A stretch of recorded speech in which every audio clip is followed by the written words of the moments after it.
Blackfacts.com présente la série éducative sur l'histoire des Noirs en Amérique 1978, la décision Bakke et l'action affirmative. Narré par Timbuktu.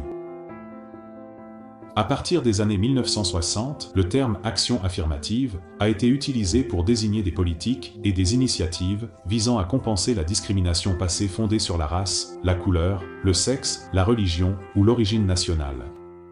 Le président John F. Kennedy a utilisé pour la première fois cette expression en 1961, dans un décret appelant le gouvernement fédéral à embaucher davantage d'Afro-Américains. Au milieu des années 1970, de nombreuses universités cherchaient à augmenter la présence de professeurs et d'étudiants issus de minorités et de femmes sur leur campus.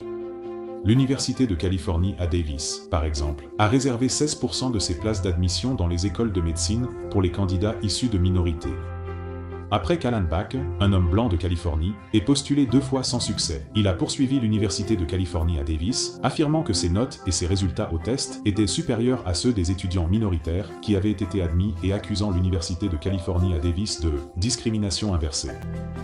En juin 1978, dans l'affaire Régent de l'Université de Californie contre Bakke, la Cour suprême des États-Unis a statué que l'utilisation de quotas raciaux stricts était inconstitutionnelle et que Bakke devait être admis. D'autre part, elle a affirmé que les établissements d'enseignement supérieur pouvaient légitimement utiliser la race comme critère dans les décisions d'admission afin d'assurer la diversité. À la suite du verdict Bakke, l'action affirmative est restée un sujet controversé et divisif, avec un mouvement d'opposition croissant affirmant que le prétendu terrain de jeu racial était désormais égal et que les Afro-Américains n'avaient plus besoin de considérations spéciales pour surmonter leurs désavantages.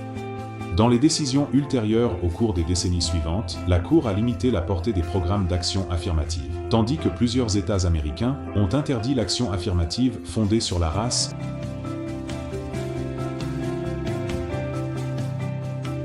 Pour en savoir plus sur l'histoire des Noirs, visitez www.blackfacts.com.